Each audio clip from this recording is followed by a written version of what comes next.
அனைவருக்கும் அன்பு தமிழ் காலை வணக்கம். இன்றைய தினம் நெஞ்சுக்கு நெருக்கமான இத்திராஜ் கல்லூரியில் பிஸ்னஸ் எக்கனாமிக்ஸ் உடைய 35 ஆண்டுகளை நிறைவு செய்து கோரல் ஜூப்ளி செலிப்ரேஷன்ஸ் விழாவில் பங்கெடுக்கக்கூடிய பெருவாய்ப்பு எனக்கு கிடைத்தது. இந்த அரங்கில் மாணவனாக போட்டிகளில் பங்கெடுக்க வந்திருக்கிறேன். இந்த அரங்கில் தொகுப்பாளராக பல நிகழ்ச்சிகளை தொகுத்து வழங்க வந்துள்ளேன். இதே அரங்கில் விருந்தினராக விருதுகளை கொடுக்க வந்திருக்கிறேன். இந்த அரங்கிற்கு ஒரு அமைச்சர் பெருமகனாக அவர்களின் அன்பு சகோதரனாக வரக்கூடிய வாய்ப்பு கிடைத்தது. இத்திராஜ் கல்லூரியினுடைய கல்வி சேவை தொடரட்டும், இந்த மாணவிகள் அவர்களினுடைய கனவுகள் எல்லாம் பலிக்கட்டும் என்று நான் நெஞ்சார அவர்களை வாழ்த்துகிறேன். நீங்கள் பேசும்போது தமிழ்தாய் வாழ்க்கையுடைய சிறப்புகளை, அதனுடைய செழுமை பற்றிலாம் ரொம்ப ஒரு விளக்கம் கொடுத்தீங்க மாணவிகளுக்கு. ஆனால் தமிழகத்தில் முதல் முறையாக ஒரு பல்கலைக்கழகத்தில், அதுவும் அந்த பாடலை இயற்றியவருடைய பெயரில் இருக்கக்கூடிய பல்கலைக்கழகத்தில் நேற்று தமிழ்தாய் வாழ்த்து 3வது இடமாக பாடப்பட்டிருக்கு. மிகப்பெரிய சர்ச்சையாகிருக்கு. இது வரைக்கும் இதுமாதிரி நடக்கலை. இந்த அரசில் முதல் முறையாக நடந்திருக்கு. அடுத்து நடக்காமல் இருக்கிறதுக்கு என்ன பண்ணுறது? ஒரு சின்ன திருத்தம்.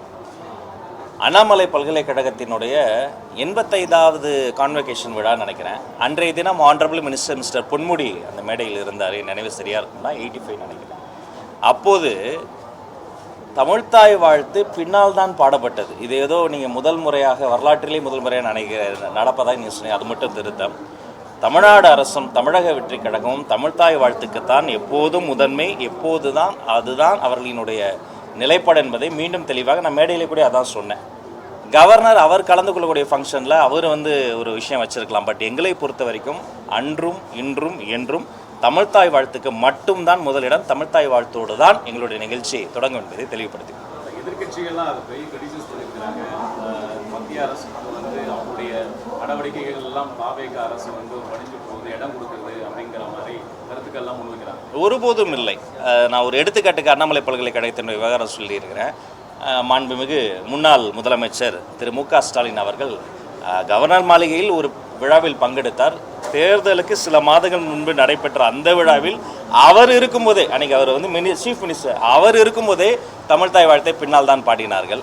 அதனால் எங்களை பொறுத்த வரைக்குங்க இதில் ரொம்ப தெளிவாக இருக்கிறோம். நாங்கள் எதிர்கட்சியாக இருந்த போதும் சரி, ஆளுங்கட்சியாக வந்த போதும் சரி, தமிழ்நாடு அரசு நடத்தக்கூடிய எல்லா விழாக்களிலும் தமிழ்தாய் வாழ்த்தோடு தான் தொடங்குவோம் என்பது வழமை. அதுதான் எங்களுடைய நிலைப்பாடு.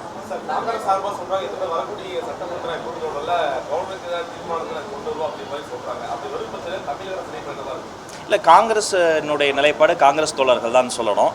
நம்ம தமிழக வெற்றி கழகத்தை பொறுத்த வரைக்கும் நடந்து முடிந்த அந்த ஒரு சட்டமன்ற நிகழ்வை பார்க்கிற பொழுது மிகுந்த நாகரிகத்தோடு, மிகுந்த பொறுமையோடு, எதிர்த்தரப்பிலிருந்து உரிமையெல்லாம் பேசும் போது கூட நாங்கள் உரிமைக்காக மட்டுமே பேசணும். நம்மளோட நிலைப்பாடு எப்பயுமே ஆக்கப்பூர்வமான அரசியல் நோக்கி தான் நகரும்.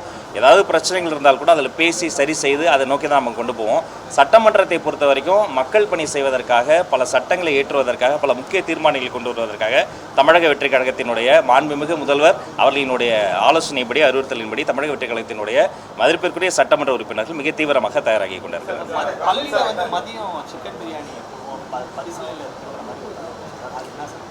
யார் சொன்னது?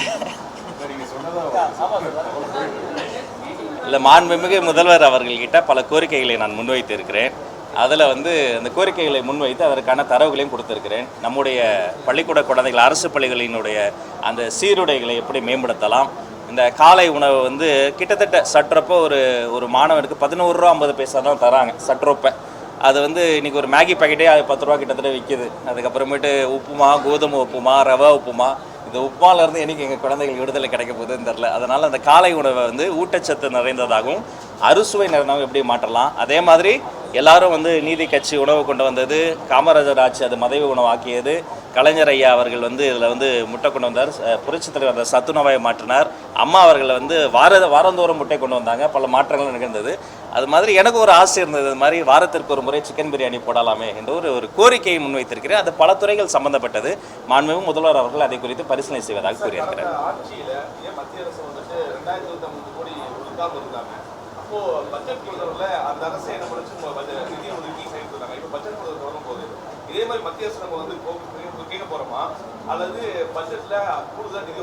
இல்லை, இப்போ நம்ம தமிழ்நாட்டுக்கு சேர வேண்டிய அந்த நிதி இருக்குது பாருங்கள், அதில் யார் பாதிக்கப்படுறது அப்படின்னு பார்த்தா, அரசு என்பதை விட, அரசியல் தலைவர்களாக இருக்கக்கூடிய நாங்கள் என்பதை விட தமிழ்நாட்டினுடைய வருங்காலம் பாதிக்கப்படுகிறது. இது இன்வெஸ்ட்மெண்ட் ஆன் நாலேஜ், தமிழ்நாடு அரசினுடைய பட்ஜெட்லேயே ஒரு மிகப்பெரிய பங்கு நாங்கள் ஏன் அந்த வந்து அரசு பள்ளிகளுக்கு செலவு செய்கிறோம். இதன் மூலமாக நாங்கள் வந்து எந்த ரிட்டர்னும் கிடையாது. இது அறிவின் மீதான ஒரு முதலீடு. அப்படி முதலீடு செய்கிற பொழுது இந்த பள்ளிக்கூடங்களில் படிக்கக்கூடிய குழந்தைகள் வந்து பிற்காலத்தில் விஞ்ஞானிகளாக வருவாங்க, பொருளாதார நிபுணர்களாக வருவாங்க, தமிழ் பண்டிதர்களாக வருவாங்க, அவர்களினுடைய தலைமுறையே மாறும். அப்படிப்பட்ட அந்த சூழலில் இருக்கிற பொழுது பல காரணங்களை கூறி மொழி பிரச்சனைக்காக, கொள்கை பிரச்சனைக்காக சொல்லி இதை வந்து தடுப்பது வந்து ஏற்புடையதே கிடையாது. அதனால் இதில் அவங்க இன்னும் கூட அவங்க வந்து இதை வந்து கன்சிடர் பண்ணி கட்டாயமாக இதை விடுவிக்க வேண்டும். அதற்கு அவர்களிடம் பேச்சுவார்த்தை மூலமாகவோ அல்லது சட்டப்பூர்வமாகவோ எத்தகைய ஒரு விஷயத்தை முன்னெடுக்கணுமோ அதை நாங்கள் வந்து முன்னெடுப்போம். முந்தைய ஆட்சி காலத்தில் தமிழ் வழியில் படித்தவங்களுக்கு ரிசர்வேஷன் முறையாக வந்து இம்ப்ளிமெண்ட் பண்ணலான்ற ஒரு கருத்து இருந்தது. இந்த கவர்மெண்ட்டில் எந்த அளவுக்கு ஏற்கனவே ஒரு முறை நான் சொன்னதை போல கடந்த ஆட்சியாளர்கள் அதிமுக, திமுக அவர்கள் யார் ஆட்சியிலுமே நல்ல திட்டங்கள் அல்லது மக்களுக்கு பயன் தரக்கூடிய திட்டங்கள் இருந்தால் வேறு எந்த காரணத்திற்காகவும் பகைமையோடு அது நிறுத்தப்படாது. அம்மா உணவகத்தில் மக்கள் வருவது அதிகரித்திருக்கிறது. ஆட்சிக்கு வந்தவுடனே அம்மா உணவகத்தில் இருந்த அம்மாவுடைய படத்தை பிடுங்கி போட்டு ரகலை பண்ண அந்த ஆட்சியாளர்லாம் நம்ம பார்த்தோம் 2021. ஆனால் இங்கே நாங்கள் ஆட்சிக்கு வந்த இந்த ஒரு சில நாட்கள் அம்மா உணவகத்தில் மக்கள் வருகை அதிகரித்திருக்கிறது, உணவு தரம் மேம்படுத்தப்பட்டு இருக்கிறது. அந்த அம்மா உணவகத்தில் இன்னும் அம்மா படம் இருக்கிறது. இதுதான் தமிழக வெற்றி கழகத்தினுடைய ஆட்சி. மாண்புமிகு முதல்வரை பொறுத்த வரைக்கும் வேற்றுமையை வளர்க்காது, பகையை தொடராது. இந்த போட்டி போடுறது எதில் இருக்கணும்னா நல்ல திட்டங்களை தொடர்வதில் தானே நாங்கள் போட்டி போட்டு தொடரும். இன்னும் பல புதிய திட்டங்களை கொண்டு வந்து இப்போ அந்த திட்டங்கள் நல்ல திட்டமாக இருந்தாலும் அதனுடைய பயனாளர்கள் முக்கியமானவர்கள் இருந்தாலும் செயல்படுத்துகிற வகையில் ஏதாவது ஊழல்கள் நடந்திருந்தால் அது கண்டறியப்பட்டு அந்த லீக்கேஜஸ் ஸ்டாப் செய்வதற்கான வேலைகள் தான் நாங்கள் செய்வோம். 100 ரூபா திட்டம் நல்ல திட்டமாக இருக்கும் ஒரு எடுத்துக்காட்டுக்கு, அதை செய்து முடிப்பதற்கு 1000 ரூபா கணக்கு காட்டியிருப்பாங்க. அப்போ நம்ம அதை களைய வேண்டியது அந்த ஊழலை தான் களையணும். அந்த திட்டத்தையே நம்ம வந்து நிறுத்திவிடக்கூடாது. எனவே நல்லது தொடரும், நல்ல முறையில் சீராய்வு செய்யப்பட்டு தொடரும்.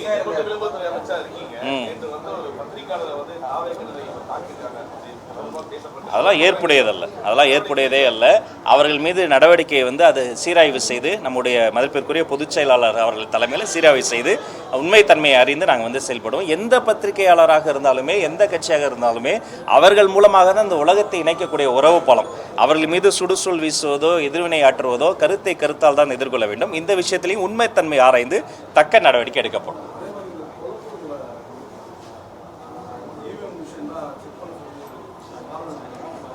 அதான் அவங்க பண்ணட்டும். இவிஎம் மிஷின் இன்னும் என்னென்னோ அந்த ஆட்டோ கண்ணாடியை திருப்பினா ஆட்டோ எப்படி ஓடுன்ற மாதிரி ஆராய்ச்சி செய்ய வேண்டியது அவங்களுடைய உரிமை. நல்லா ஆராய்ச்சி செய்யட்டும், என்ன வேணால் பண்ணட்டும். சட்டப்பூர்வமாக எந்த ஒரு விஷயத்தையுமே நாங்கள் எதிர்கொள்வதற்கு தயாராக இருந்தோம். ஆனால் இந்த மாதிரி விஷயங்கள் அவர்கள் வந்து சுய பரிசோதனை முதல்ல செய்து கொள்ள வேண்டும். இன்னமும் தோற்றத்துக்கு காரணம் வந்து எக்ஸ்டர்னல் ஃபேக்டர்ஸே அவங்க தேடிக்கொண்டிருக்கிறாங்க. இன்ஸ்டாகிராமை தேடிக்கிட்டு இருக்கிறாங்க. இன்ஸ்டாகிராமை சொல்கிறாங்க, இவிஎம் மிஷினை சொல்லிட்டு இருக்கிறாங்க. உண்மையிலேயே மக்கள் நம்பிக்கை மீண்டும் பெறுவதற்கு என்ன செய்ய வேண்டும் என்பதை அவர்கள் ஆராய்ச்சி செய்யலாம் நன்றாக வரும்.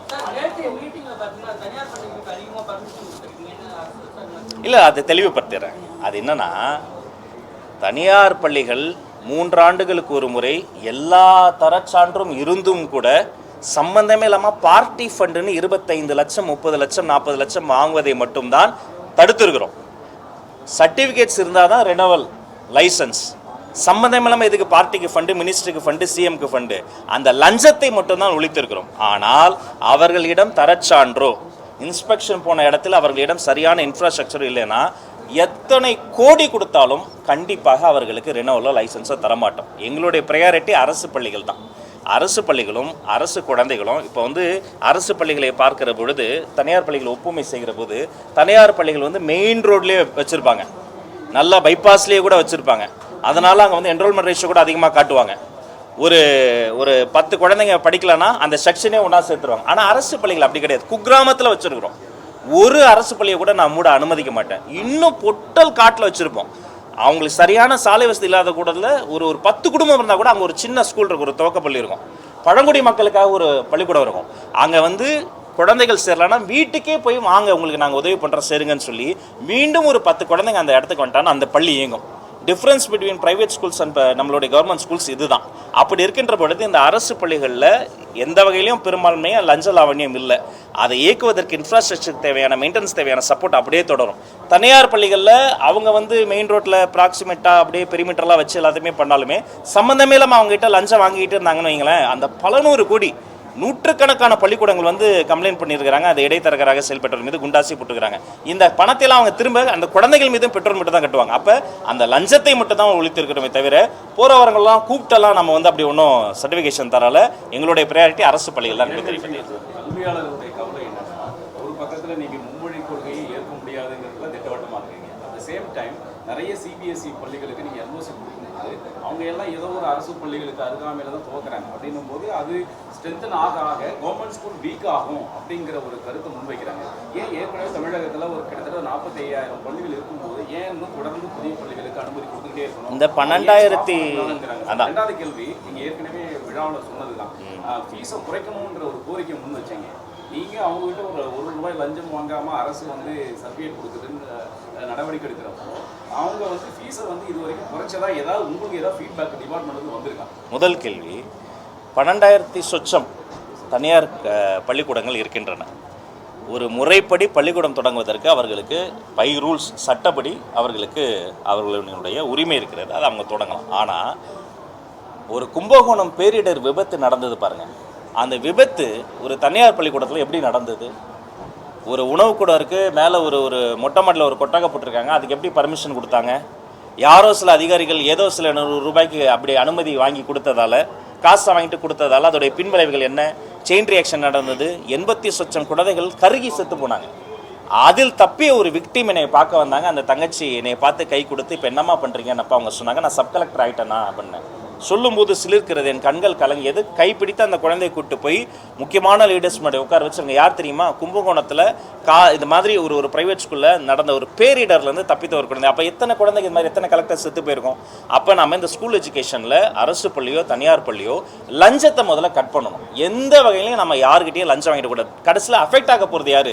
அவன் லஞ்சம் கொடுத்துட்டாங்க, நம்ம பர்மிஷன் கொடுத்துட்டோம், அங்கே ஃபயர் சேஃப்டி ப்ரோட்டோக்கால் ஃபாலோ பண்ணல, அங்கே ஒரு வெடி விபத்து நிகழ்ச்சினா முடிஞ்சு போச்சு. அந்த குழந்தைகள் உயிர் என்ன ஆகும்? நம்ம லஞ்சம் வாங்கிட்டோம், ஒரு பர்மிஷன் கொடுத்துட்டோம், லஞ்சம் வாங்கிட்டு பர்மிஷன் கொடுத்துட்டோம்னா அவன் வந்து சரியாக அங்கே இருக்கக்கூடிய சானிடேஷன் ஃபெசிலிட்டியை ஃபாலோ பண்ணல, அங்கே இருக்க ஒரு குழந்தை வடிக்கு விழுந்து தலையில் அடிபட்டால் என்ன ஆகிடும்? அப்போ கல்வித்துறையிலிருந்து முதல்ல இந்த லஞ்ச லாவணி ஓப்பன் சீக்ரெட்னு சொல்கிற மாதிரி இந்த லஞ்ச லாவணியத்தை ஒழிக்கணும் என்பதற்காகத்தான் அவர்களிடம் வாங்கிய லஞ்சத்தை தான் ஒழித்தோம். மற்றபடி தரச்சான்றை பேணி பாதுகாக்க இன்ஸ்பெக்ஷன் செல்ல அவர்களிடம் இருக்கக்கூடிய அந்த இன்ஃப்ராஸ்ட்ரக்சரை, அந்த உறுதித்தன்மையை, ஸ்ட்ரக்சர் பில்டிங் செக்அப் பண்ணுறதை மிக தீவிரப்படுத்தியிருக்கிறோம்.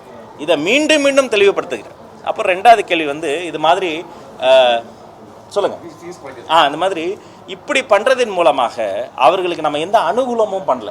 இது வந்து எங்களுடைய வேலையை தான் செய்கிறோம். அதுக்கு எல்லாரும் அவங்க இதுக்கு முன்னாடிலாம் இல்லை, ஏன்னா கோடியாக கொடுத்துறவங்க, கோடியாக லஞ்ச பணத்தை கொடுத்தவங்க திடீர்னு லஞ்சம் வேணான்னு சொல்லிட்டோன்னே அந்த ஷாக்கில் வந்து அவங்க நம்மளை பாராட்டுறாங்க.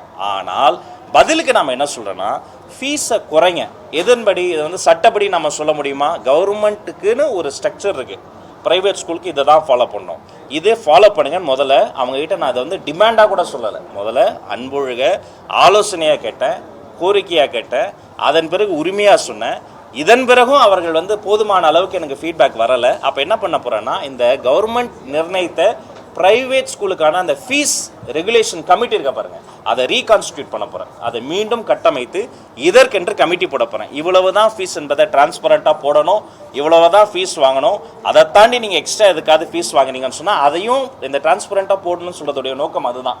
சில இடத்துல வந்து புதுசாக ஒரு ஃபெசிலிட்டி, இப்போ ஒரு விஆர் கிளாஸை வச்சு ஒரு லேபு கொண்டு வராங்க, எமர்ஜிங் டெக்னாலஜி ஒரு லேபு கொண்டு வராங்க, அது பரிசோதனை முறையில் கொண்டு வராங்கன்னா அவங்க அதுக்கு சப்ஸ்கிரைப் பண்ணியிருப்பாங்க மந்த்லி இவ்வளோன்னு. அதை வெளிப்படையாக போடுங்க. சம்மந்தமே இல்லாமல் கேபிட்டேஷன் ஃபீஸு, சம்மந்தமே இல்லாமல் டொனேஷன் ஃபீஸு, வெல்ஃபேர் ஃபீஸ் பண்ணால் அது எங்கே போகுது? வரி இழப்பு ஏற்படுத்துகிறது, அதில் டிரான்ஸ்பரன்சி இல்லை. அப்போ இதை கண்காணிக்க என்று தனி கமிட்டி போட்டு அது வெகு விரைவில் அதில் வந்து ஓய்வு பெற்ற நீதிபதிகள், கல்வியாளர்கள், இதை போன்ற அவர்கள் எல்லாம் வைத்து ஒரு தனி கமிட்டி போட்டு அவர்கள் மீது நடவடிக்கை எடுக்கணும். முதல் கேள்வி என்னன்னா சார், கல்வியாளர்கள் அதிகமாக பிரைவேட் செக்டாருக்கு ஒரு பர்மிஷன் கொடுக்க கவர்மெண்ட் ஸ்கூல் வீக் ஆகும் இல்லை, அதிகமான பர்மிஷனுங்கிறது ஒரு 10 ஸ்கூலுக்கு நம்ம என்ஓசி தரோம் சொல்கிறேன். 10 ஸ்கூலுக்கு நம்ம ஒரு என்ஓசி தரோம்னு சொன்னால் சட்டப்பூர்வமாக அவங்க ஒரு ப்ராசஸை தாண்டி வந்ததால தான் தரும். இந்த பக்கம் 207 பள்ளிக்கூடங்களை மூண்டாங்க கடந்த ஆட்சியில். நான் ஒரு பள்ளிக்கூடம் கூட மூடக்கூடாதுன்ட்டேன். அங்கே என்ரோல்மெண்ட் இஷ்யூ இல்லைன்னா 10 ஸ்டூடெண்ட்டை கூட்டுவாங்க. அங்கே இன்ஃப்ராஸ்ட்ரக்சர் சரியா இல்லைன்னா அவங்களுக்கு சொல்லி புரிய வைங்க.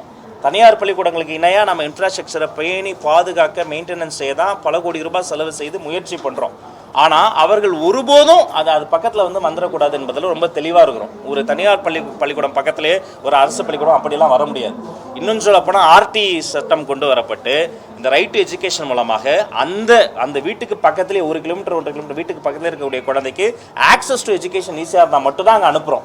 அப்படி இல்லாத பட்சத்தில் அது பால்வாடியாக இருக்கட்டும், தொடக்கப்பள்ளியாக இருக்கட்டும், இடைநிலையாக இருக்கட்டும், மேல்நிலையாக இருக்கட்டும், உயர்நிலையாக இருக்கட்டும், நம்முடைய அரசு பள்ளி கதவுகள் திறந்தே இருக்கிறது. இன்னும் வரக்கூடியவர்களுக்கு கேன்வாஸ் ஷூவாக இருக்கட்டும், கிரையான் பென்சிலாக இருக்கட்டும், சீருடியாக இருக்கட்டும், காலை உணவை எக்ஸ்டெண்ட் பண்ணலேருந்து இப்போ தம்பி கேட்டாப்லையே மதிய உணவில் இன்னும் சீர்படுத்துகிற வரைக்கும் அது வெறும் உணவுப் பொருள் கிடையாது, அது ஊட்டச்சத்து பொருள். நல்ல புரோட்டீன் சாப்பிட்ற குழந்தை எக்ஸாமில் நல்லா இவ்வளவு 70க்கும் மேற்பட்ட திட்டங்களை நாங்கள் வந்து கொண்டு வரோம். அப்போ இது எங்களுடைய நோக்கம் ரொம்ப தெளிவு. லஞ்சத்தை தனியாரில் ஒழிக்கிறோமே தவிர தனியார் மயமாக்குவது எங்களுடைய இலக்கு கிடையாது. அரசு பள்ளிகளை இன்னும் மேம்படுத்துவதற்காக உழைக்கிறோமே தவிர அரசு பள்ளியை கவனிக்காமல் கிடையாது. இப்போதாங்க அது கேட்டார், இவ்வளோ விலாவரியாக சொன்னேன். இல்லை அவங்க முறைப்படி சட்டத்துக்கு உட்பட்டு வரவங்களுக்கு தான் அது தரோம். மற்றபடி எடுத்தோன்னே அப்படிலாம் கொட்டிலாம் யாருக்கும் கொடுக்கல.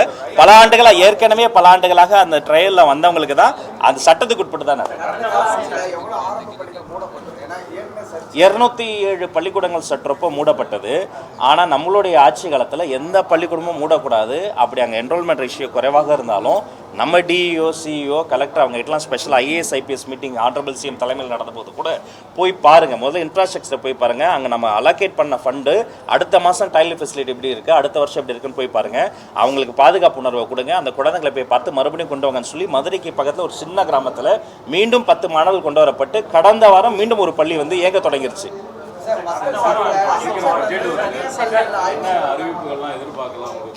அதான் சீக்கிரம் பட்ஜெட் வருது, சீக்கிரம் எதிர்பாருங்க. நிறைய விஷயம் இப்பவே நான் இங்கே பேசுறது கூட சேம் கிட்ட பேசுறது கூட இங்கே உளவுத்துறை மாதிரி உங்களுக்கு தெரிஞ்சிருது. நிறைய கோரிக்கைகளை வைத்திருக்கிறோம். தமிழ் வளர்ச்சித்துறை சார்ந்து, செய்தித்துறை சார்ந்து, பள்ளிக்கல்வித்துறை சார்பாக மிக முக்கியமான கோரிக்கைகளை முன்வைத்திருக்கிறோம். மாண்புமிகு நிதித்துறை அமைச்சரும் நம்முடைய நிதி செயலரும் நம்முடைய மூத்த அதிகாரிகளும் அதை குறித்து ஆய்வு செய்து மாண்புமிகு முதல்வர் அவர்களினுடைய அனுமதி பெற்று வெகு விரைவில் நல்ல பல அறிவிப்புகள் வர. நன்றி.